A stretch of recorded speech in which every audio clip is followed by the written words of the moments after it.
Bonjour à tous. Merci beaucoup, Jean-Claude. Merci, Monique. Merci à tous de vous être levés pour entendre parler d'héraldique ce matin. Cette conférence suivie d'un atelier fait suite au PNV que nous avons commencé l'année dernière autour des closoirs armoriés. Vous savez qu'un PNV, c'est projet de numérisation et de valorisation. Donc la numérisation des closoirs armoriés a été menée par Marion Ortiz, qui a fait un travail excellent, qui a versé les closoirs dans la base POP et également dans la base ARMA, qui est l'armorial monumental du Moyen-Âge. Donc ça, c'était la partie numérisation. Et pour la valorisation, vous le savez, on a fait un onglet avec Léa et Marion sur le site internet de la RCPPM, un onglet consacré à l'héraldique, où vous pouvez retrouver des articles concernant les recherches sur les plafonds armoriés. Vous pouvez retrouver un glossaire pour vous initier à l'héraldique. Vous pouvez retrouver le rendez-vous mensuel du closoir du mois, des dossiers pédagogiques réalisés par Marion également. Voilà, tout cela fait partie du volet valorisation. Et ce matin, on avait vraiment envie de vous proposer un atelier pratique, enfin passer à la pratique. Parce que on avait parlé déjà d'héraldique un peu en 2019, mais là je vous propose de refaire un petit topo sur le vocabulaire, le blasonnement, comment on compose une armoirie, et ensuite donc ce sera une partie théorique assez rapide pour que vous ayez les bases, et ensuite nous irons nous installer à côté. Grâce au PNV, on a pu acquérir justement du matériel héraldique pour réaliser ces armoiries. Donc voilà, on propose ça ce matin et tout le monde repartira avec ses armoiries ce matin. Alors, comment va se dérouler cette présentation ? Un petit récapitulatif, un petit rappel sur la différence entre armoirie et blason. Vous savez que j'y suis très sensible. Ensuite, on parlera des émaux. On fera le point sur les émaux et les fourrures. Puis nous parlerons de ce qui compose les armoiries, à savoir les pièces honorables, les meubles. On parlera de la règle de contrariété des émaux, que je vous demanderai de bien respecter ce matin. Attention, je passerai autour des tables. On parlera également des partitions, ou comment rassembler plusieurs écus en un seul, parce que l'héraldique, vous savez, est un système fabuleux où on peut faire plein de choses. On parlera des brisures également. Et puis on passera ensuite concrètement à la partie atelier. Alors, parlez-vous la langue du blason ? Ce matin, on va parler la langue du blason. La différence entre armoirie et blason, petit rappel, les armoiries, justement, c'est l'image globale, c'est-à-dire l'écu que vous voyez sur la gauche, ce sont les armoiries terminées, alors que le blason, c'est quand on décortique et qu'on décrit l'armoirie. Donc là, par exemple, le blason, ça va être d'or à la bande de gueule, chargé de 3 étoiles d'argent. Ça, c'est le blason. Les armoiries, c'est ce que vous avez à gauche. C'est l'image finale. Voilà. Alors, on va rentrer maintenant de plein pied dans ce qui compose les armoiries, en commençant par les émaux. Les émaux, à savoir les couleurs. Hein. Les émaux, les fourrures se sont un peu décalées. Les émaux se divisent en 2 groupes. Vous avez tout d'abord les métaux, l'or et l'argent.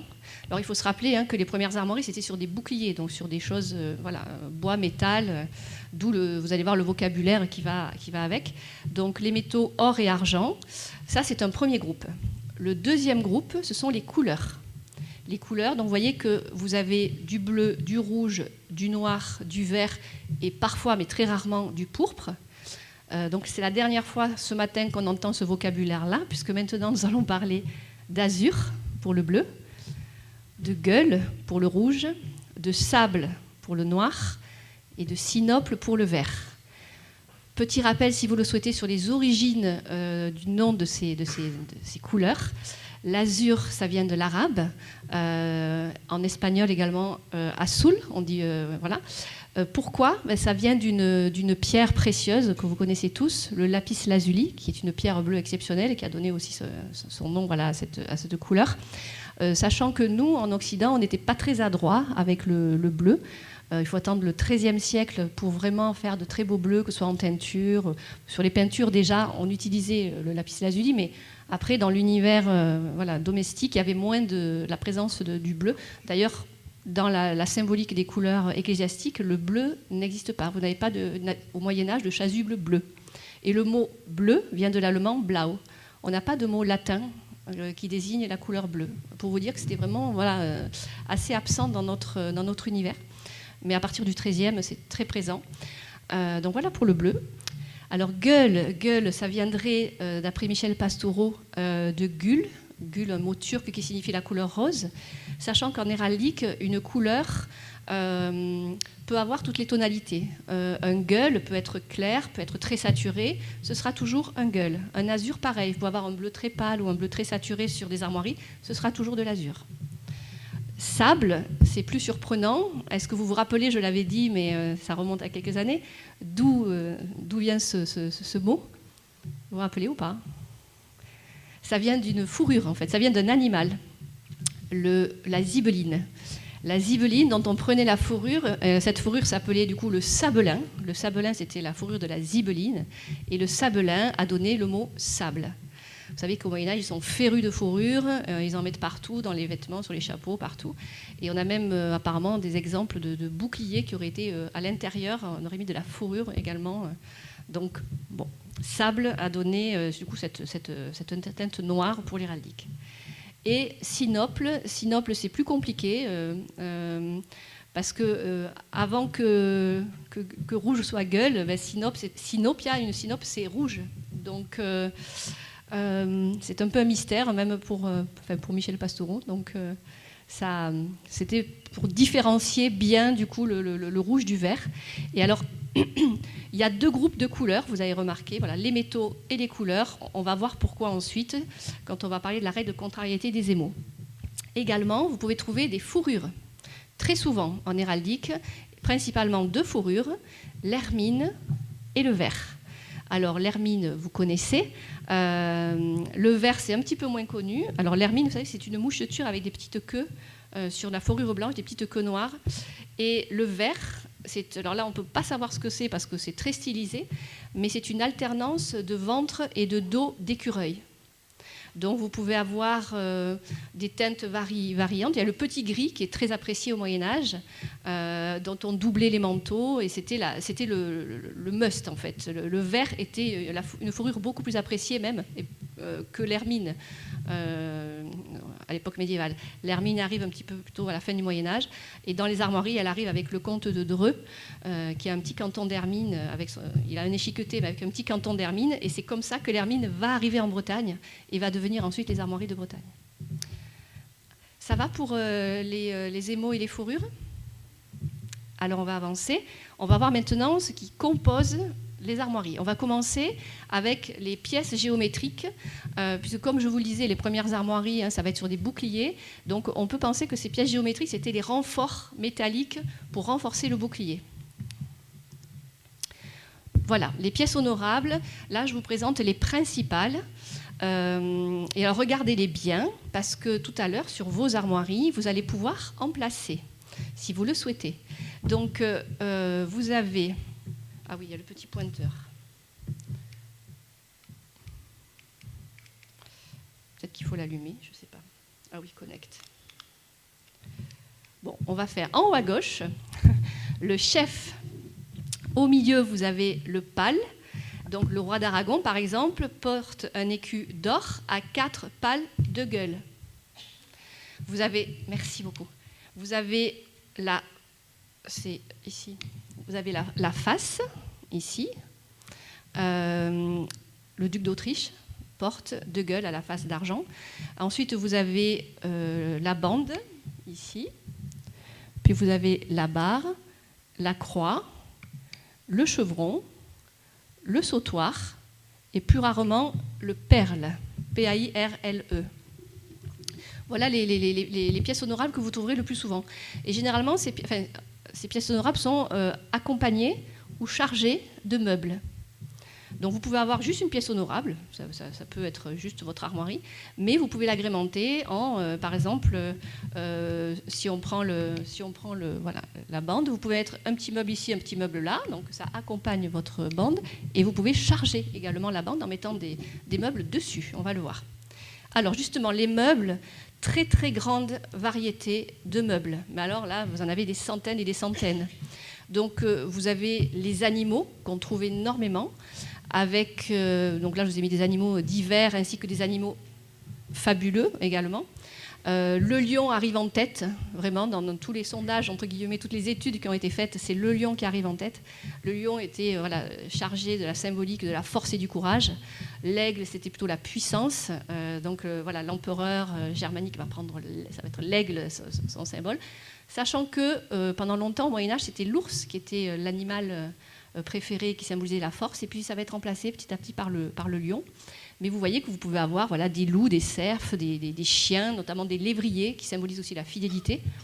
Alors, je ne vais pas mettre de la symbolique derrière chaque animal, hein, c'est assez... on met très souvent des animaux. Il faut se rappeler aussi qu'au tout début, on mettait des animaux fantastiques aussi pour... le bouclier était la première chose que voyait l'adversaire, donc pour impressionner aussi. Alors, ensuite, on a les végétaux. On va trouver beaucoup de végétaux sur les armoiries. Alors, ça peut avoir une valeur symbolique, mais ça peut aussi tout simplement être parlant.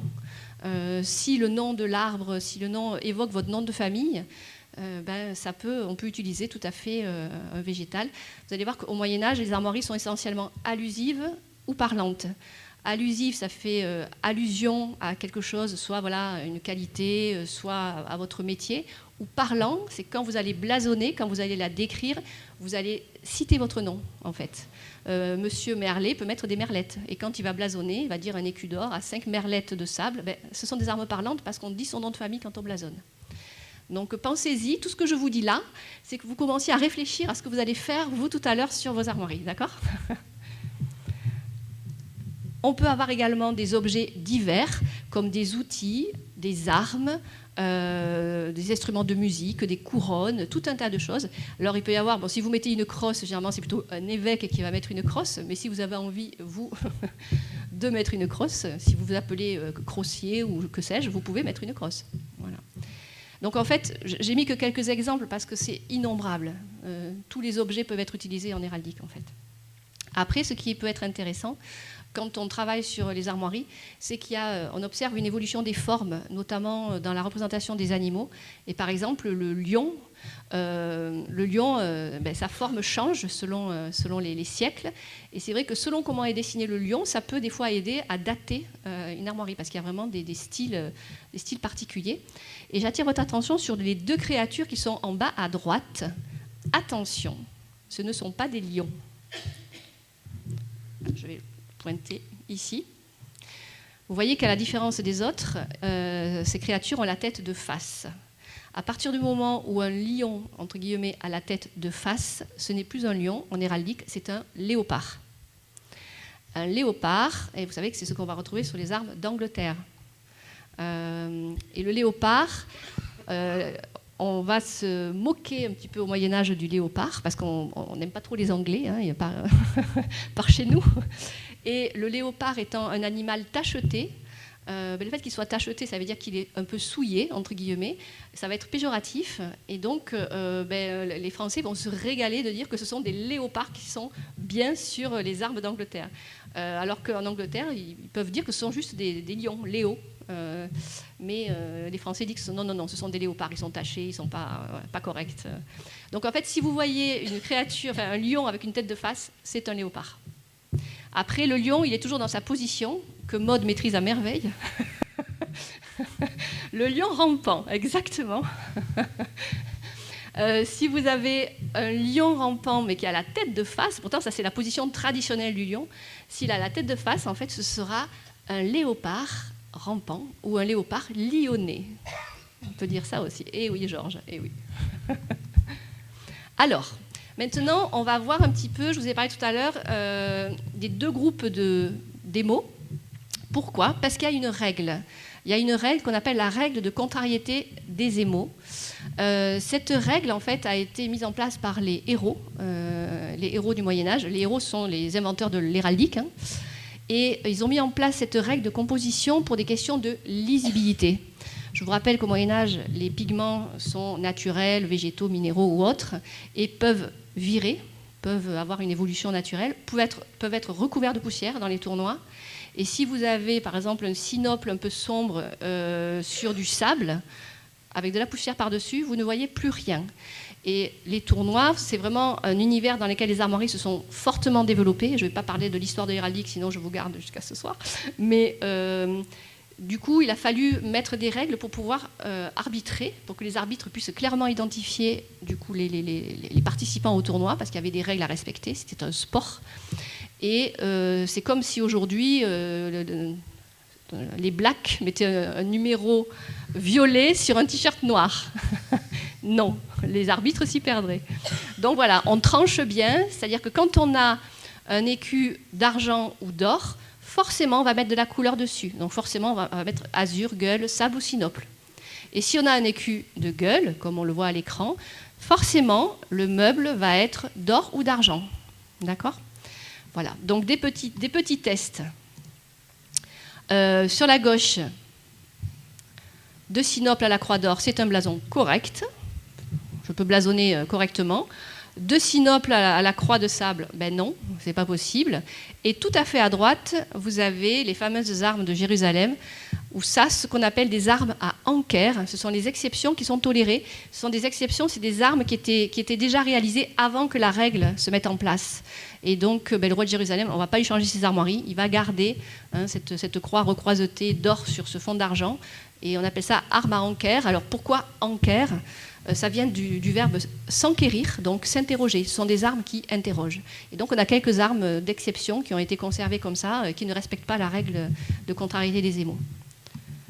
Alors, ici, est-ce que ce blason est correct ? Si vous blasonnez d'argent au chevron d'azur, accompagné d'un petit lion d'or, armé et lampassé de gueule à la pointe. Est-ce que c'est correct ? Non. Pourquoi, Frédéric ? Voilà, il faudrait un fond de gueule ou un lion, soit un fond de gueule si on veut garder le lion d'or, soit un lion de gueule sur un fond d'argent. Voilà. On continue. Ici, on a un écu de gueule au chevron d'or accompagné de 3 merlettes de sable. Les merlettes sont ces petits oiseaux qui peuvent être représentés sans bec. Est-ce que ça va, ça ? Et non. Je vais vous poser des questions très difficiles. Non, sable sur sinople, ce n'est pas autorisé non plus. Je vous entraîne pour que tout à l'heure, vous ne me disiez pas « Ah, mais non, mais j'avais pas... » Voilà. Et là, vous avez un écu d'azur au lion de sable à la bordure de gueule. Il y a un piège. Le lion de sable, est-ce que c'est correct ? Non. Il aurait fallu un lion d'or ou un lion d'argent. La bordure de gueule, est-ce que c'est correct ? Eh bien là, oui. Eh oui, parce que ça, c'est une brisure. Je vais y venir après. Oui, je suis désolée.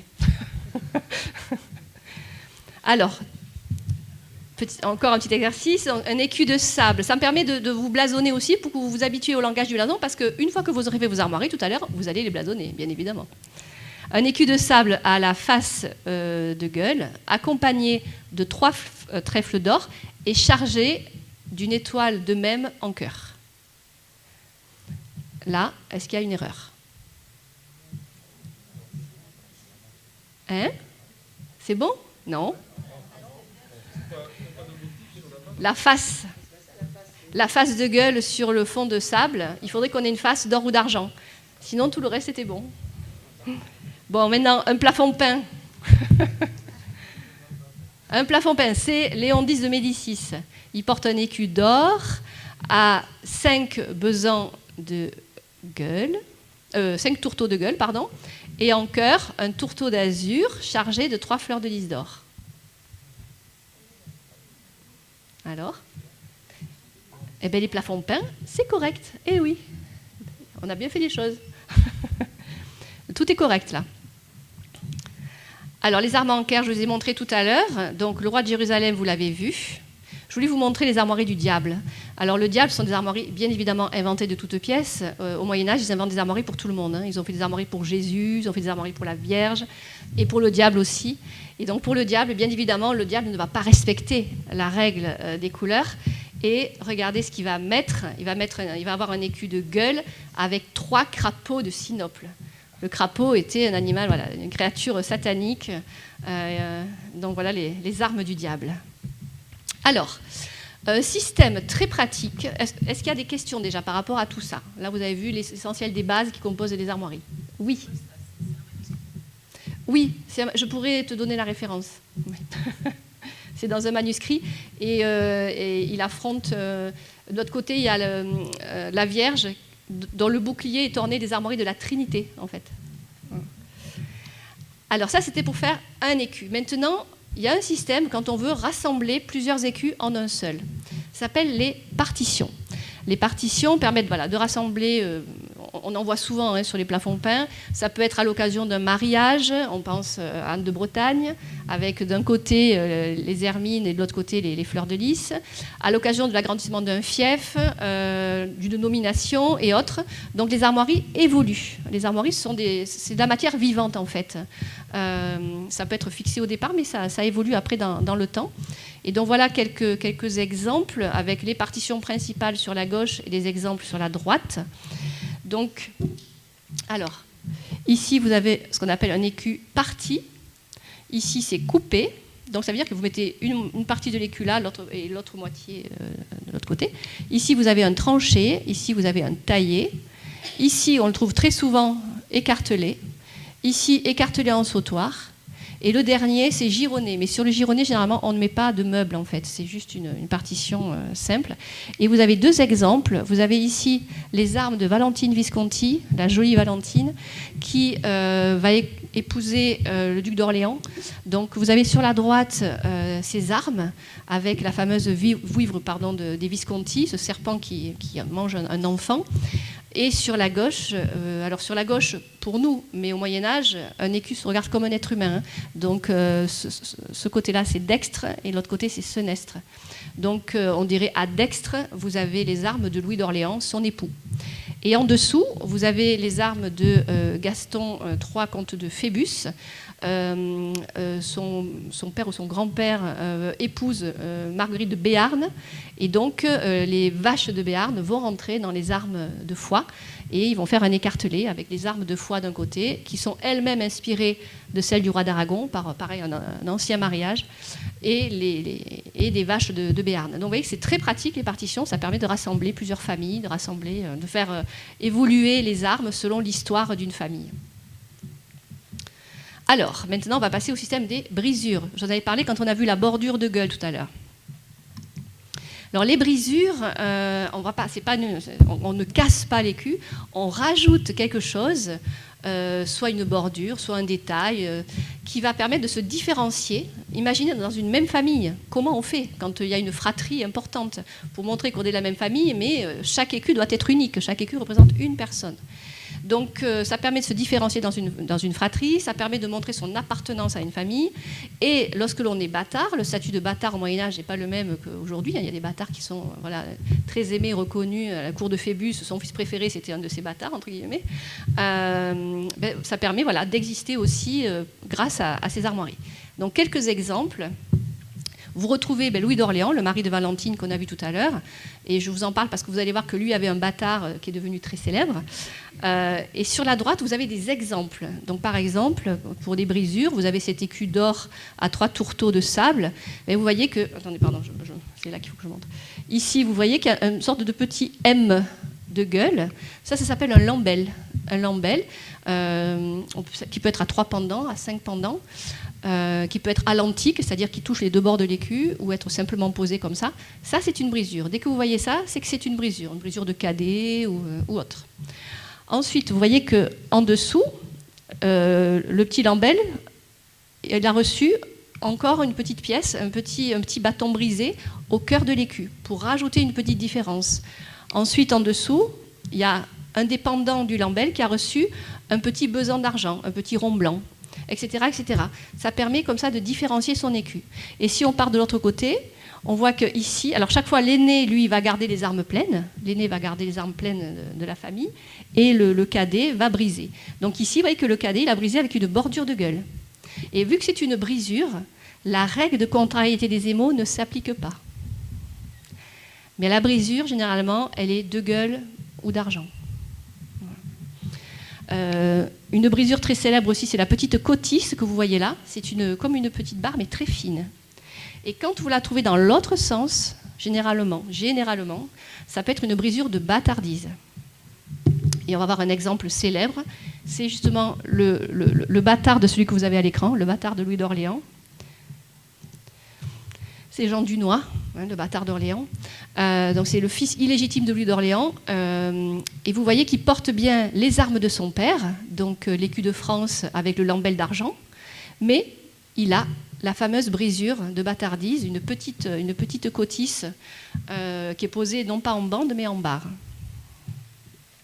Un autre exemple dans les plafonds peints justement de brisure, c'est la famille de Piolenc, avec Guillaume Piolenc que vous avez sur la gauche avec son écu plein, les armes de gueule à 6 épis de blé d'or posées 3, 2 et 1 à la bordure engrêlée de même. Ça, c'est les armes de la famille de Piolenc qui sont des négociants en blé.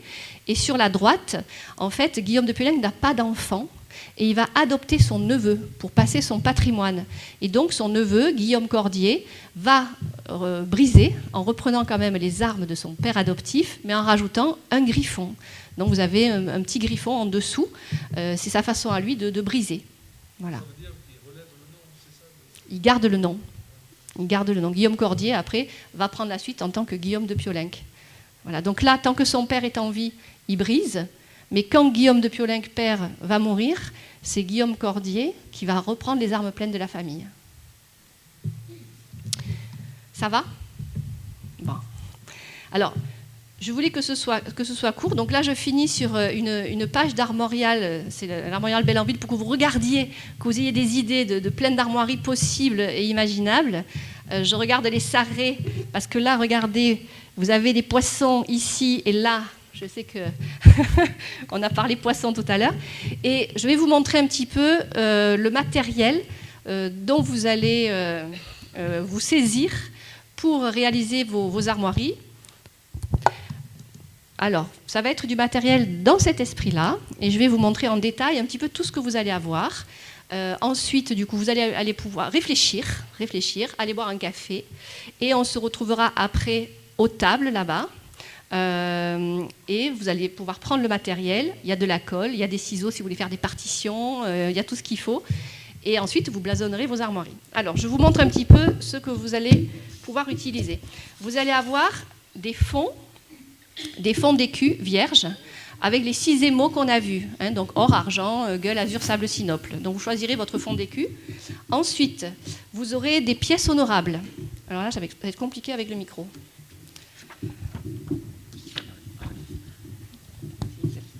Vous pouvez le mettre dans un sens comme dans l'autre, ça fera bande ou barre. Je veux bien. Merci. Vous aurez également le pal, si vous voulez mettre un pal.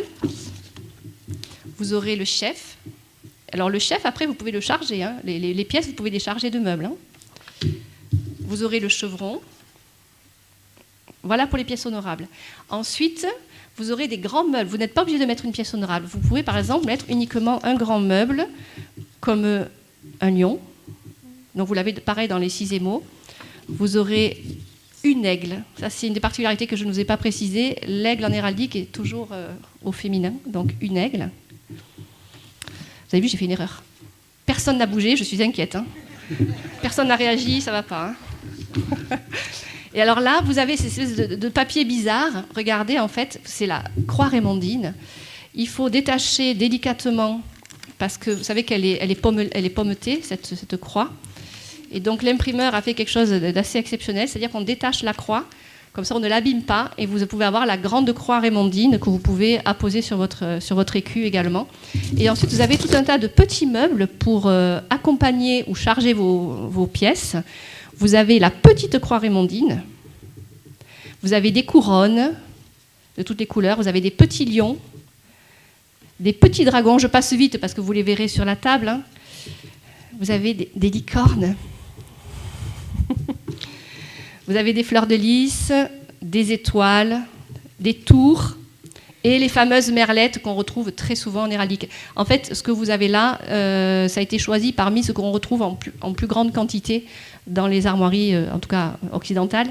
Mais rien ne vous empêche de prendre une forme d'écu, de prendre une autre forme d'écu et après de découper dedans le meuble que vous voulez créer. Vous pouvez inventer ce que vous souhaitez, selon votre nom de famille, que ce soit allusif ou parlant, ou selon ce qui vous fait plaisir en fait. C'est très libre les armoiries, d'accord ?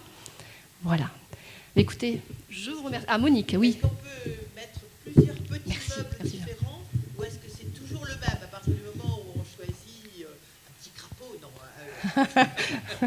une petite aigle, mettons. Est-ce qu'on veut mettre 3 meubles? Il faut que ce soit 3 fois l'aigle ou on peut mettre un lion, un aigle, un dragon?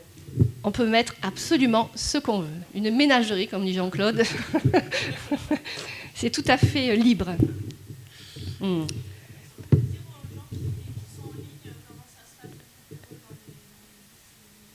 va couper là, le temps. On va enregistrer, mais couper la transmission. C'est pas Bon, en tout cas, merci à tous pour votre attention et on se retrouve après la pause à l'atelier. S'il y a des questions, je suis à votre disposition.